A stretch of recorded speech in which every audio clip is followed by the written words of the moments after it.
Hello everyone, तो आप सभी का हमारे चैनल में फिर से बहुत बहुत स्वागत है। तो दोस्तों, आज मैं आप लोग शेयर कर रही हूँ। तो ये है, देखिए दोस्तों, हमारे सॉन्ग ऑफ इंडिया का प्लांट है। तो और काफ़ी बड़ा हो गया है, आप देख सकते हैं। और इसी के साथ यहाँ पर एक और पौधा रखा हुआ है। तो ये है अरालिया का पौधा दोस्तों। तो ये तो सॉन्ग ऑफ इंडिया काफ़ी बड़ा हो गया, तो इसकी मैं आज रिपोर्टिंग करूँगी और फिर देखती हूँ दोस्तों मैं इसके साथ क्या क्या करूँगी। तो मैं पूरा ही आप लोग शेयर करूँगी, तो इसीलिए आप लोग ज़रूर देखिएगा। और इधर जो अरालिया का पौधा है, तो ये तो थोड़ा सा ठीक ठाक ही चल रहा है दोस्तों, लेकिन ये भी बहुत छोटे से गमले में लगा है, तो इसीलिए मैं इसे रिपोर्ट करूँगी।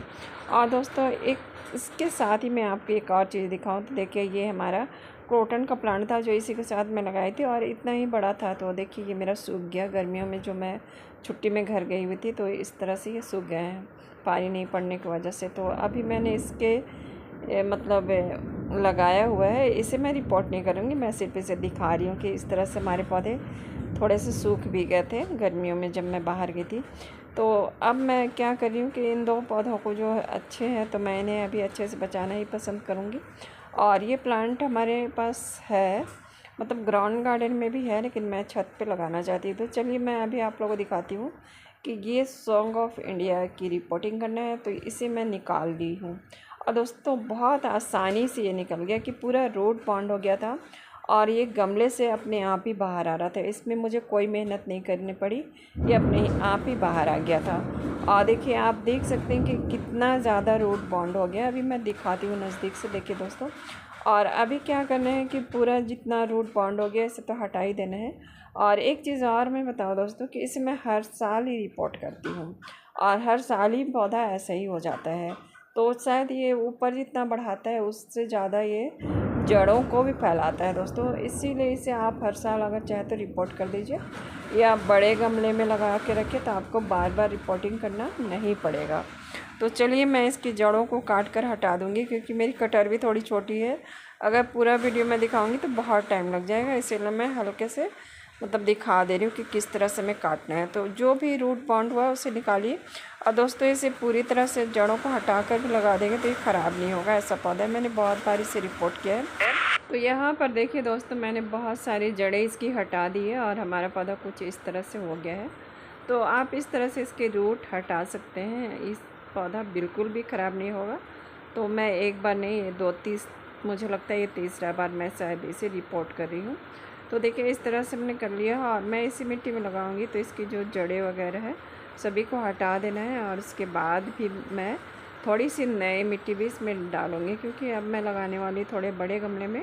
इतने छोटे गमले में क्या होता है कि पौधे तो हमारे बहुत ऊँचे हो जाते हैं, उसके बाद थोड़ी सी हवा आती है और ये गिरते पड़ते रहते हैं दोस्तों। इसीलिए हो सके तो अगर पौधा बड़ा हो जाए तो उसे फिर थोड़ा सा बड़ा गमला दीजिए। तो चलिए मैं आप लोगों को मिट्टी दिखाती हूँ। तो देखिए, हमने इस पर और मिट्टी मिलाई है, और दोस्तों इसमें मैं वर्मी कंपोस्ट या कोई भी खाद बिल्कुल भी नहीं डालूँगी, क्योंकि ये जो मेरी मिट्टी है, तो इसमें मैंने बहुत सारा किचन वेस्ट डाला था, तो इसमें डिकम्पोज हो गया है। तो इसकी वजह से इसमें बहुत सारी खाद मिल गई। इसमें अंडे के छिलके वगैरह भी डाली हुई है दोस्तों। तो इससे क्या होगा कि पौधे को कैल्शियम भी अच्छी मात्रा में मिल गई है। तो अब मैं इसमें क्या क्या मिला रही हूँ, तो देखिए दोस्तों, हमारे पास कोयला के छोटे छोटे टुकड़े थे, तो इसमें बहुत अच्छी मात्रा में कार्बन होता है, और इससे क्या होता है, मिट्टी में किसी तरह का फंगस भी नहीं लगेगा। तो आपके पास है तो छोटे छोटे टुकड़े हैं, तो इस तरह से मिला दीजिए, या फिर आप इससे पाउडर बना के भी मिला सकते हैं। अब दूसरी चीज़ मैं दिखा रही, तो ये है दोस्तों हमारी चाय पत्ती है जो यूज़ की हुई है। और ये क्या है कि यूज़ की हुई है, तो मैंने इसे अच्छे से धो के सुखा लिया है। तो इसमें बहुत अच्छी मात्रा में नाइट्रोजन होता है, और इसकी वजह से आपकी मिट्टी भी एसिडिक हो जाएगी। तो पौधों के लिए इस एसिडिक मिट्टी अच्छी होती है, तो इससे आपका पौधा अच्छा होगा। और अब मैं इसमें मिला रही दोस्तों, तो ये है हमारी नीम खली। तो नीम खली भी आप ज़रूर मिलाएं, क्योंकि ये फंगीसाइड का काम करता है। तो इतनी मिट्टी में आप 1.5 से 2 चम्मच मिला सकते हैं नीम खली। तो मैं एक अंदाजे से डाल रही हूँ, तो देखिए हमने डाल दिया है। और नीम खली में भी आपका नाइट्रोजन की मात्रा अच्छी होती है, और इसमें कैल्शियम पोटेशियम भी होता है, मगर इन पौधों को पोटेशियम की ज़रूरत नहीं होती। और देखिए दोस्तों, ये राख है, तो राख भी मैं फंगीसाइड के लिए ही डाल रही हूँ, क्योंकि हो सकता है इसमें किसी भी तरह का कीटाणु हो, तो उससे क्या होगा, राख से मर जाएंगे।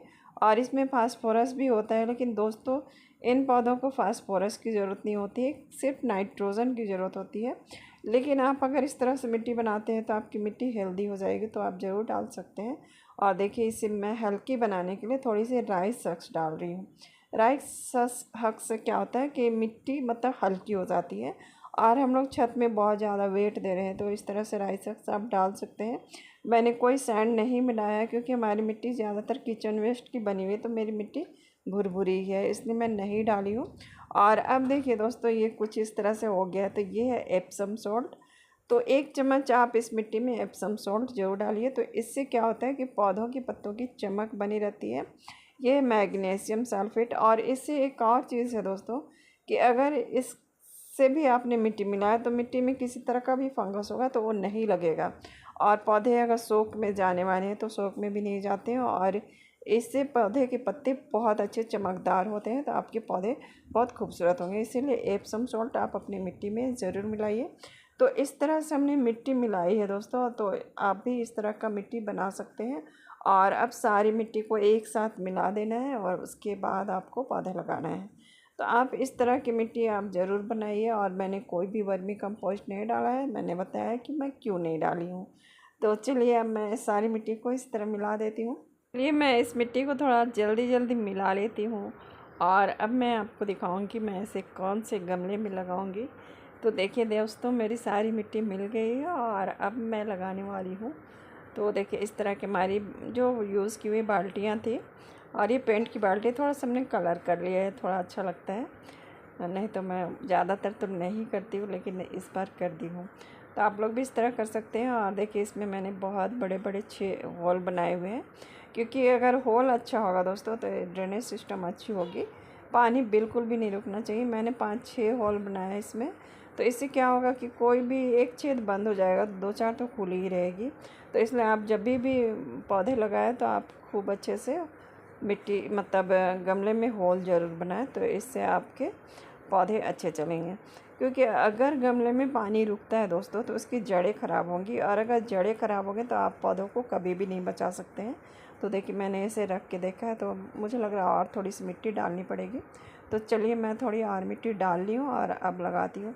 और मैंने थोड़ा नीचे करके डाला है दोस्तों, क्योंकि ये बहुत ऊंचा तक ऊपर हो रहा, तो थोड़ा सा नीचे करके मैं डालूँगी, तो इससे क्या होगा पौधा हमारा हिलेगा नहीं। तो चलिए अब इसमें सारी मिट्टी मैं डाल देती हूँ।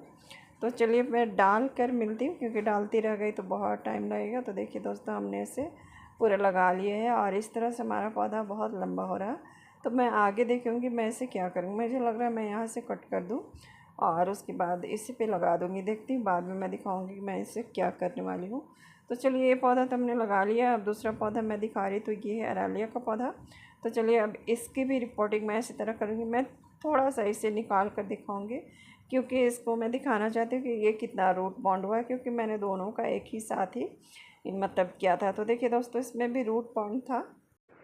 तो देखिए दोस्तों इसकी मैंने रूट बॉन्ड जो था मैं हटा चुकी हूँ, और मैं हटाते वक्त वीडियो ले रही थी लेकिन लगता है शूट नहीं हुआ है। तो मैंने इसकी भी आधी मिट्टी हटा चुकी है, जहाँ तक रूट बॉन्ड था वहाँ तक हटा चुकी हूँ। तो मैं इसे भी इसी तरह के गमले बनाई हूँ, तो उसी में मैं देखिए आधी मिट्टी डाल दी, और मैंने सेम तरीके से इसकी भी मिट्टी बनाई थी। तो मिट्टी मेरी सेम ही थी, और दोनों पौधा एक ही तरह का दोस्तों, तो इसके लिए मिट्टी भी एक ही तरह का बनाना चाहिए। तो मिट्टी भी आप लोग जब भी बनाएं इस तरह के पौधों का, जो भी पत्ते वाले पौधों का है, तो इस तरह की मिट्टी बना सकते हैं। तो देखिए मैंने दोनों पौधे रिपोर्ट कर लिए हैं, और रिपोर्टिंग के बाद काफ़ी सुंदर लग रहा है और काफ़ी प्यारा लग रहा है। देखिए थोड़े से कलर कर देने से मतलब गमला भी अच्छा दिखने लगता है। तो ये तो मेरी पेंट की बाल्टियाँ थी, और अब मैं इसमें डाल रही हूँ पानी। तो वाटरिंग भी आपको अच्छे से करना है ताकि मिट्टी अच्छे से बैठ जाए। और देखिए जैसे मैं पानी डाल रही हूँ तो सारा पानी नीचे जा रहा है, इसका मतलब है कि मिट्टी अच्छी बनी है। अगर आपकी मिट्टी अच्छी बनेगी तो मतलब गमले में पानी बिल्कुल भी नहीं रुकेगा, कितना भी बारिश आए। तो चलिए हमने दोनों पौधों को लगा लिया है, और अब मैं दिखाती दोस्तों कि इस पौधे का मैं करने क्या वाली हूँ, क्योंकि बहुत ही लंबा है। मुझे लग रहा है यहाँ से मैं कट कर दूँगी, तो कट करने से हमारा पौधा बहुत अच्छा हो जाएगा, क्योंकि इतना लंबा प्लांट बिल्कुल भी अच्छा नहीं लग रहा है। तो चलिए मैं इसे कट कर लेती हूँ, उसके बाद मिलती हूँ। तो देखिए दोस्तों हमने इसे यहाँ पर से आधे से कट कर ही लिया है। तो इस तरह से मैंने लंबा ही काटा है, और अब मैं इसे लगाऊंगी। तो मैं इसका बहुत सारा पौधा बना सकती हूँ, लेकिन दोस्तों मेरे पास बहुत कम जगह है, इसलिए मैं एक ही पौधा बहुत ज़्यादा नहीं लगाना चाहती हूँ। तो मैं इसे क्या करूँगी, नीचे के पत्ते सारे हटा दे रही हूँ और मैं थोड़ी सी लंबी सी कटिंग इसी तरह लगा दूँगी। देखती हूँ ये फिर क्या होता है, क्योंकि ये आसानी से लग जाता है। तो इस तरह से इसी गमले में लगाऊँगी तो हमारा पौधा क्या होगा कि मतलब थोड़ा सा घना दिखेगा। तो देखिए हमने इस पत्ते नीचे के हटा दिए और अब लिया है एलोवेरा, तो इसमें मैं एलोवेरा अच्छे से लगा दूँगी। तो देखिए इस तरह से एलोवेरा पूरे में लगा देना है, क्योंकि मैं इसे पूरे कैसे लगाऊंगी ये मैं दिखा रही हूँ आपके। तो देखिए इस तरह से लगाना है ताकि कोई फंगस ना लगे, और ये रूटिंग हार्मोन का भी काम करता है दोस्तों। और अभी बारिशों में जो लगे, और देखिए मैं इसी गमले में क्या कर रही हूँ, डाल दे रही हूँ। तो इससे हमारा पौधा भी घना हो जाएगा और मुझे एक्स्ट्रा गमले भी लगाने नहीं पड़ेंगे। और देखते हैं उसका रिज़ल्ट क्या होता है। अगर बाद में मेरा मन किया तो कुछ ठिकाना नहीं कि मैं इसे निकाल के फिर से दूसरे गमले में भी शिफ्ट कर दूँगी, लेकिन अभी मैं इस तरह लगा दे रही हूँ। तो देखिए इस तरह से लगा लिया है और मैं आपको सेट करके दिखा रही हूँ कि ये पौधा हमारा कैसा दिख रहा है। अभी तो अच्छा नहीं दिख रहा है, लेकिन मैं सेट करके दिखाऊँगी। तो देखिए इस तरह से हमारा पौधा घना भी हो गया और सुंदर भी लग रहा है, और ये थोड़ा ऊंचा बहुत ज़्यादा था तो कम हो गया। और कुछ दिनों में डालिया का पौधा को भी कटिंग करूँगी। अभी मैं लगा कर छोड़ आज दे के रही लिए हूँ। इतना ही दोस्तों, फिर मिलती है दूसरी वीडियो में। तब तक के लिए बाय। वीडियो अच्छी लगी हो तो एक लाइक ज़रूर करिएगा और अपने घरों में भी इसी तरह से पौधे लगाते रहिएगा। Thank you, bye. फिर मिलते हैं अगली वीडियो में।